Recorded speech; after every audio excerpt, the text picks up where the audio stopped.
പ്രിയപ്പെട്ടവരെ, കർക്കിടക മാസത്തിൽ നമ്മൾ ചില വഴിപാടുകൾ ചെയ്തു എന്നാൽ നമ്മുടെ കുഞ്ഞുങ്ങൾക്ക് വിദ്യാഭ്യാസപരമായിട്ടുള്ള ഉയർച്ചകളും ബൗദ്ധികമായിട്ടുള്ള ഗുണനിലവാരം വർദ്ധിക്കുകയും ചെയ്യും. പലർക്കും കർക്കിടക മാസത്തിൽ ചെയ്യുന്ന ഈ വഴിപാടുകളെക്കുറിച്ച് കൃത്യമായിട്ടുള്ള ധാരണയില്ല. ചിലപ്പോൾ അവർ അടുത്തുള്ള അമ്പലത്തിൽ പോയിട്ട് ഏതെങ്കിലുമൊക്കെ കാലയളവിൽ ഇത് ചെയ്തു എന്ന് വന്നേക്കും. പക്ഷേ കർക്കിടക മാസം നമ്മുടെ ശാരീരികമായിട്ടുള്ള ആരോഗ്യത്തിന് പുറമെ മാനസികമായിട്ടുള്ള ഒട്ടേറെ ഉണർവുകൾ നൽകുന്ന കാലയളവാണ്. അപ്പോൾ കുട്ടികളുടെ വിദ്യാഭ്യാസത്തെ നിങ്ങൾ നന്നായിട്ട് ആഗ്രഹിക്കുന്നുണ്ടെങ്കിൽ, അവരുടെ വിജയത്തെ നിങ്ങൾ വളരെയധികം ആഗ്രഹിക്കുന്നുണ്ടെങ്കിൽ തീർച്ചയായിട്ടും കണ്ടിരിക്കേണ്ടുന്ന ഒരു വീഡിയോ ആണ്. നമ്മുടെ തൊട്ടടുത്തുള്ള അമ്പലത്തിൽ ഈ വഴിപാടുകളിൽ ഏതെങ്കിലുമൊക്കെ നമ്മൾ ചെയ്യാമെങ്കിൽ തീർച്ചയായിട്ടും നിങ്ങളുടെ കുട്ടികൾക്ക് നല്ലൊരു മാറ്റം പ്രതീക്ഷിക്കാവുന്നതാണ്. നമസ്കാരം, ഞാൻ RJ അയ്യർ, ഹരിചന്ദന മഠം. ഹൈന്ദവ ആചാര സംബന്ധമായ ജ്യോതിഷ മോട്ടിവേഷൻ സംബന്ധമായ ഒട്ടേറെ കാര്യങ്ങൾ പറഞ്ഞു തരുന്ന ഒരു വാട്സപ്പ് ചാനൽ നമുക്കുണ്ട്. ഇതിൻ്റെ കീഴെ ഡിസ്ക്രിപ്ഷൻ ബോക്സിലും കമൻറ്റ് ബോക്സിലും അതിൻ്റെ ലിങ്ക് കൊടുത്തിട്ടുണ്ട്. അതിലൂടെ ചാനൽ ജോയിൻ ചെയ്താൽ നിങ്ങളുടെ പിറന്നാളിന്, നിങ്ങളുടെ കുടുംബാംഗങ്ങളുടെ പിറന്നാളിന് സൗജന്യമായിട്ട് പുഷ്പാഞ്ജലി അർച്ചനകൾ നടത്തി കിട്ടുന്നതാണ്.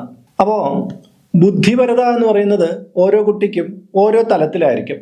ചിലർക്ക് അക്കാദമിക് ലെവലിൽ നല്ല ഉയർച്ച നേടാൻ പറ്റുമെങ്കിൽ മറ്റു ചില കുട്ടികൾക്ക് മറ്റൊരു മേഖലയിലായിരിക്കും. ചിലപ്പോൾ സ്പോർട്സിലായിരിക്കും, ചിലപ്പോൾ കലാപരമായിട്ടുള്ള കാര്യങ്ങളിലായിരിക്കും, ചിലർക്ക് ബിസിനസ്സിലായിരിക്കും. അങ്ങനെയായിരിക്കും അവരുടെ ബൗദ്ധിക നിലവാരം ഉയർന്നു വരുന്നത്. എല്ലാ കുട്ടികളും പഠിച്ച് മിടുക്കരാകണം എന്ന് നമുക്ക് ആഗ്രഹമുണ്ടെങ്കിലും ഓരോ കുട്ടികളുടെയും ബുദ്ധി നിലവാരം ഓരോ തരത്തിലാണ് അവരെ വിജയിക്കാൻ സ്വാധീനിച്ചിട്ടുള്ളത്. എന്നാൽ ചില കുട്ടികൾക്ക് അവരുടെ ബുദ്ധിയൊക്കെ നന്നായിട്ടുണ്ടായിരിക്കും, പക്ഷെ അത് പ്രയോജനപ്പെടുത്തുമ്പോൾ വേണ്ട തരത്തിൽ അവർക്ക് ഗുണം ലഭിക്കാതെ പോകാറുണ്ട്. പലപ്പോഴും അത് ദൃഷ്ടിദോഷം കൊണ്ടായിരിക്കാം, അല്ലെങ്കിൽ ഭാഗ്യക്കേടുകൾ കൊണ്ടായിരിക്കാം, കൃത്യസമയത്ത് ബുദ്ധി ഉണർന്ന് പ്രവർത്തിക്കാത്തത് കൊണ്ടായിരിക്കും. പലപ്പോഴും കുട്ടികൾ പറയും, പരീക്ഷ ഹാളിൽ ചെന്നപ്പോൾ എല്ലാം മറന്നുപോയി, അത്രയും നേരം ഓർമ്മയുണ്ടായിരുന്നു. ചിലപ്പോൾ ഇതൊരു ടെൻഷൻ കൊണ്ടുണ്ടായതായിരിക്കാം. ആ സമയത്ത് എല്ലാം അടുക്കും ചിട്ടയോട് കൂടി ഈ മെമ്മറിയിൽ നിന്ന് ഇങ്ങനെ ഊർന്ന് നമ്മുടെ വിരൽത്തുമ്പിലൂടെ പേപ്പറിൽ എത്തിച്ചേരാത്തതായിരിക്കാം. ഇതൊക്കെ ഒരു ഭാഗ്യവും ഒപ്പം തന്നെ നമ്മുടെ ധിഷണ ബുദ്ധിയുടെ ഒരു കഴിവും കൂടിയാണ്.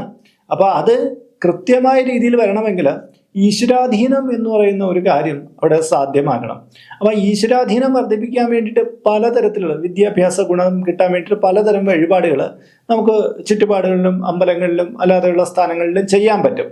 അതിൽ നമ്മൾ കർക്കിടക മാസത്തിൽ നിർബന്ധമായിട്ട് ചെയ്തിരിക്കേണ്ടത് ഒരു വഴിപാടാണ് ദേവീക്ഷേത്രത്തിൽ വിദ്യാസൂക്തം ചെയ്യുക എന്നുള്ളത്. ദേവീക്ഷേത്രത്തിൽ വിദ്യാസൂക്തം ചെയ്യുക എന്ന് പറയുന്നത് വളരെ ഗുണപരമായിട്ടുള്ള കാര്യമാണ്. മാസത്തിലെ ആദ്യത്തെയോ അവസാനത്തെയോ ചൊവ്വാഴ്ചയാണ് നമ്മൾ ചെയ്യേണ്ടത്. കർക്കിടക മാസത്തിലെ ആദ്യത്തെയോ അവസാനത്തെയോ ചൊവ്വാഴ്ച 128 വെളുത്ത പൂക്കൾ കൊണ്ടാണ് ചെയ്യേണ്ടത്. വെളുത്ത തെറ്റിപ്പൂക്കൾ കിട്ടാമെങ്കിൽ അത്രയും നല്ലത്. അല്ലെങ്കിൽ മുല്ലപ്പൂക്കളോ പിച്ചിപ്പൂക്കളോ നമുക്ക് കൊടുക്കാം. അല്ലെങ്കിൽ വെളുത്ത മന്ദാരം പോലുള്ള പുഷ്പങ്ങളുണ്ടെങ്കിൽ അത് വെച്ച് ചെയ്യാം. എന്തായാലും വെളുത്ത പൂക്കൾ കൊണ്ട് നമുക്ക് ചെയ്യാൻ പറ്റുകയാണെങ്കിൽ അത് വളരെ ഗുണകരമായിരിക്കും. അതും രാവിലെ സമയത്ത് ചെയ്യുന്നതാണ് ഏറെ ഗുണകരം. എന്നാൽ ചിലപ്പോൾ ചില കാരണങ്ങൾ കൊണ്ട് വൈകുന്നേരം ആയിപ്പോയി എങ്കിലും അത് ചെയ്യാതിരിക്കരുത്, അത് ചെയ്തോളൂ. അതിൻ്റെ നേട്ടം കുട്ടിക്ക് നന്നായിട്ട് കിട്ടാം. രണ്ടാമത്തെ കാര്യം എന്ന് പറഞ്ഞാൽ ക്ഷേത്ര പൊങ്കാലയാണ്. അതായത് കർക്കിടക മാസത്തിൽ ഒരു ദേവീ ക്ഷേത്രത്തിൽ പോയിട്ട് നവമി ദിവസം വൈകുന്നേരം ക്ഷേത്രത്തിൽ പൊങ്കാല അർപ്പിക്കുക. നാട്ടിൻപുറത്തുള്ള ക്ഷേത്രങ്ങളിലാണെങ്കിൽ നമുക്ക് ദേവീ ക്ഷേത്രങ്ങളിൽ വെള്ളിയാഴ്ചകളിലോ ചൊവ്വാഴ്ചകളിലോ അല്ലാതെയുള്ള ദിവസങ്ങളിലൊക്കെ പൊങ്കാല ഇടാൻ വിരോധമൊന്നും ഉണ്ടാവില്ല. പക്ഷേ ചില പ്രധാന ക്ഷേത്രങ്ങൾ, വലിയ ക്ഷേത്രങ്ങളിൽ അവിടുത്തെ ഉത്സവവുമായിട്ട് ബന്ധപ്പെടുത്തിയേ പൊങ്കാലയൊക്കെ കാണുള്ളൂ. അപ്പം നിങ്ങൾ ചെറിയ ഏതെങ്കിലും ക്ഷേത്രത്തിൽ അവിടെ പൊങ്കാല ഏത് ദിവസം വേണമെങ്കിലും നടത്തും എന്നുള്ള ക്ഷേത്രത്തിലാണെങ്കിൽ നേരത്തെ ചെന്ന് പൊങ്കാല ഇടാനുള്ള കാര്യങ്ങൾ ചെയ്യുക കേട്ടോ. കാര്യം ചില ക്ഷേത്രങ്ങളിൽ ഈ ദീപാരാധനയൊക്കെ കഴിഞ്ഞ് നിന്ന് കഴിഞ്ഞാൽ പൊങ്കാലയൊന്നും ഇടാൻ സമ്മതിക്കില്ല. ചിലർ അത്രയും നേരം അവിടെ ചുറ്റിക്കറങ്ങി നടന്നിട്ട് രാത്രിയാകുമ്പോൾ പൊങ്കാല ഇടണം എന്നും പറഞ്ഞ് ചെല്ലും. ക്ഷേത്രത്തിന് ആ നട തുറന്നിരിക്കുന്ന ഒരു സമയമുണ്ട്, അവിടുത്തെ പൂജാഘട്ടങ്ങൾ. അത് കഴിഞ്ഞാലും പൊങ്കാല തീർന്നില്ല എന്നുള്ളൊരു അവസ്ഥ വന്നു കഴിഞ്ഞാൽ അത് വലിയ പ്രയാസകരമാണ്.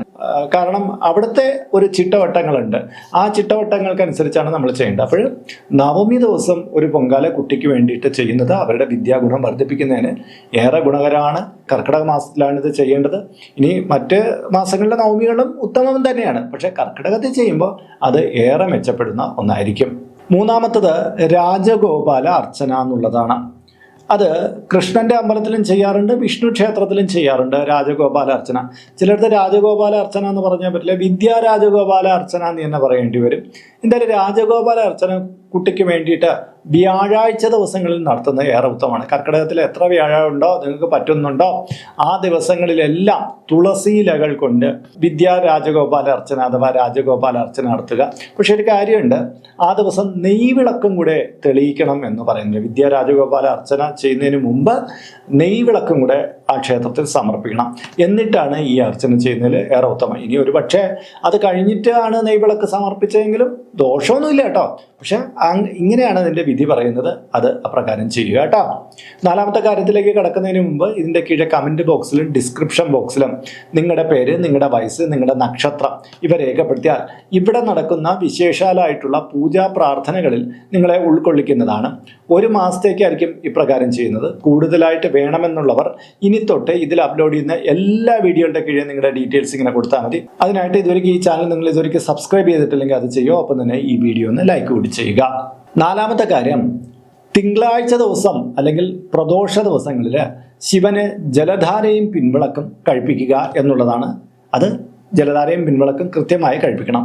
ഒപ്പം എന്ത് ചെയ്യണം, ഈ ദിവസം ഭാഗ്യസൂക്തവും കൂടി കഴിപ്പിക്കണം. കുട്ടിക്ക് വേണ്ടിയിട്ട് ഈ ദിവസം ഭാഗ്യസൂക്തവും കൂടെ കഴിപ്പിക്കണം. ജലധാരയും പിൻവിളക്കം കഴിപ്പിക്കണം, ഒപ്പം തന്നെ ഭാഗ്യസൂക്തവും ശിവക്ഷേത്രത്തിൽ കഴിപ്പിക്കണം. ഇത് എല്ലാ തിങ്കളാഴ്ചകളിലും ചെയ്യാൻ പറ്റുമെങ്കിൽ കർക്കിടക മാസത്തിൽ ഏറെ ഉത്തമമാണ്. അല്ലെങ്കിൽ പ്രദോഷ ദിവസമെങ്കിലും നമ്മൾ ഇത് ചെയ്യാമെങ്കിൽ ഏറെ ഗുണകരമാണ്. അപ്പോൾ നോക്കൂ, നമ്മുടെ തൊട്ടടുത്തുള്ള ക്ഷേത്രത്തിൽ ചെയ്യാവുന്ന, നമ്മൾ പലപ്പോഴും ചെയ്തിട്ടുള്ള ലളിതമായിട്ടുള്ള വഴിപാടുകളല്ലേ ഇത്.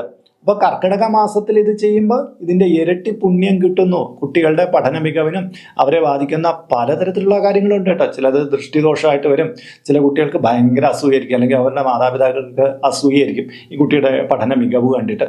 അതുകൊണ്ട് തന്നെ ചിലപ്പോൾ കുട്ടിയുടെ പഠന നിലവാരമൊക്കെ താഴേക്ക് വരാനൊക്കെ സാധ്യതയുണ്ട്. അപ്പോൾ ഇതൊക്കെ ഒന്ന് മാറിക്കിട്ടാനും വിദ്യയിൽ ഉയർച്ചയും ആ സന്തുലിതാവസ്ഥയൊക്കെ ഒരേപോലെ നിലനിർത്തണം. ചില കുട്ടികൾ ചില കാലഘട്ടത്തിൽ ഭയങ്കര പഠനമായിരിക്കും, പിന്നീട് എല്ലാം കൂടെ കൊണ്ടിട്ട് താഴോട്ട് പോകും. കുട്ടികളുടെ പഠന നിലവാരം പതിയെ പതിയെ ഉയർന്നാണ് വരേണ്ടത്. ഒരിക്കലും മുകളിലോട്ട് പോയിട്ട് വന്നിട്ട് വളരെ താഴേക്ക് പോരുത്. ചിലപ്പോൾ ഒരു ഇടത്തരം ചെറിയ താഴ്ചയൊക്കെ ഉണ്ടാവാം, അത് സ്വാഭാവികം തന്നെ. ആ കുട്ടികളുടെ വാശി വർദ്ധിച്ചിട്ട് അവർ ആ പഠനം വീണ്ടും പുരോഗമിപ്പിക്കാൻ വേണ്ടിയിട്ട് ഒരു ചെറിയ ബാക്കിലേക്ക് വരുന്ന ശീലമൊക്കെ പല കുട്ടികളിലും കാണാറുണ്ട്.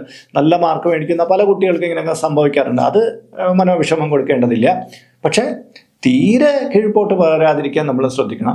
ഒപ്പം തന്നെ ഇത്തരം വഴിപാടുകൾ ചെയ്താൽ നിങ്ങൾ നോക്കിക്കോളൂ, നിങ്ങളുടെ കുട്ടി ഇപ്പോൾ ഏത് നിലവാരത്തിൽ പോകുന്ന കുട്ടിയാവട്ടെ, ഇത് ഈ വഴിപാടുകളും കഴിപ്പിച്ച് കുട്ടിക്ക് കൃത്യമായിട്ടുള്ള പ്രോത്സാഹനവും കൊടുത്തു കഴിഞ്ഞാൽ ആ കുട്ടിയുടെ ജീവിതത്തിൽ വലിയ മാറ്റം ഉണ്ടാക്കാനും അവരുടെ വിദ്യാഭ്യാസ പുരോഗതിക്ക് ഇതൊരു വലിയ കാരണമാകാനും സാധ്യതയുണ്ട്. പിന്നെ ഒന്നുണ്ട്, ഇതിൽ പറയുന്ന എല്ലാ കാര്യങ്ങളും നിങ്ങൾക്ക് ചെയ്യാൻ ചിലപ്പോൾ കഴിഞ്ഞില്ല എന്ന് വന്നേക്കാം. അതിൽ വിഷമം വിചാരിക്കേണ്ട. ഇതിൽ മിനിമം ഒരു 3 കാര്യങ്ങളെങ്കിലും ചെയ്തു കഴിഞ്ഞാൽ തന്നെ കുട്ടികൾക്ക് അതിൻ്റെതായ ഗുണം കിട്ടുന്നതാണ്. അപ്പോൾ ഇന്നത്തെ വീഡിയോ ഇവിടെ പൂർണ്ണമാവുകയാണ്. ഇതുമായി ബന്ധപ്പെട്ട നിങ്ങളുടെ അഭിപ്രായങ്ങൾ, നിർദ്ദേശങ്ങൾ ഇതിൻ്റെ കീഴെ കമൻറ്റ് ബോക്സിൽ രേഖപ്പെടുത്തുക. ഇതിൽ കാണുന്നത് എൻ്റെ വാട്സപ്പ് നമ്പറാണ്. ജ്യോതിഷ സംബന്ധമായതും പൂജാ സംബന്ധമായതുമായ അപ്പോയിൻമെൻറ്റിന് വേണ്ടിയിട്ടാണ് ഇത് നൽകിയിരിക്കുന്നത്. നേരിട്ട് വിളിച്ചു കഴിഞ്ഞാൽ കിട്ടുകയില്ല. നിങ്ങളുടെ പേര്, നിങ്ങളുടെ സ്ഥലം ഇവ രേഖപ്പെടുത്തി വാട്സപ്പിലൂടെ മെസ്സേജ് ചെയ്യുക. അപ്പോൾ അഡ്മിൻ ഒരു മാർഗ്ഗനിർദ്ദേശം അയച്ചു നൽകുന്നതാണ്. ആ മാർഗ്ഗനിർദ്ദേശം അനുസരിച്ച് അപ്പോയിൻമെൻറ്റ് എടുത്തിട്ട് വിളിക്കാവുന്നതാണ്. ഇപ്പോൾ യൂട്യൂബിൽ ഒരു സ്റ്റോർ നമ്മൾ ആരംഭിച്ചിട്ടുണ്ട്. നിങ്ങൾക്ക് ആവശ്യമുള്ള പൂജാ സാധനങ്ങൾ മേടിക്കാൻ വേണ്ടിയിട്ടുള്ള ഒരു സ്റ്റോറാണിത്. കുറേ സാധനങ്ങൾ ലിസ്റ്റ് ചെയ്തിട്ടുണ്ട്. നിങ്ങളുടെ ആവശ്യത്തിന് വേണ്ടുന്ന കാര്യങ്ങൾ നിങ്ങൾ നോക്കിയിട്ട് നിങ്ങൾക്ക് ആ തുകയ്ക്ക് മേടിക്കാൻ ഇത് ഗുണകരമാണോ എന്നൊക്കെ ഒന്ന് സെർച്ച് ചെയ്തിട്ട് വേണമെങ്കിൽ ഇത് നിങ്ങൾക്ക് പർച്ചേസ് ചെയ്യാവുന്നതാണ്. ഈ രീതിയിലാണ് മൊബൈൽ ഫോണിൽ കാണപ്പെടുക. കണ്ടില്ലേ, ഇങ്ങനെ നമുക്ക് സ്റ്റോർ നോക്കിയിട്ട് നമുക്കതിൽ പ്രവേശിക്കാം. ഇതിൽ കുറേ കാര്യങ്ങൾ ലിസ്റ്റ് ചെയ്തിട്ടുണ്ട്. പുതുതായിട്ട് ചില കാര്യങ്ങൾ ഉടനെ ആഡ് ചെയ്യുന്നതാണ്. ഈ രീതിയിലാണ് നമ്മൾ കമ്പ്യൂട്ടറിലൂടെ ലാപ്ടോപ്പിലൂടെയൊക്കെ നോക്കുമ്പോൾ കാണപ്പെടുന്നത്. ഈ രീതിയിൽ നിങ്ങൾക്ക് എടുക്കാവുന്നതാണ്. മൊബൈൽ ഫോൺ വഴിക്കും കമ്പ്യൂട്ടർ വഴിക്കും നിങ്ങൾക്കത് ചെയ്യാവുന്നതാണ്. അപ്പോൾ മറ്റൊരു വീഡിയോയിൽ മറ്റൊരു വിശേഷമായിട്ട് വീണ്ടും കണ്ടുമുട്ടും വരെ എല്ലാവർക്കും നമസ്കാരം. നിങ്ങളുടെ സ്വന്തം RJ ഹരിചന്ദ്ര മഠം. നമസ്തേ.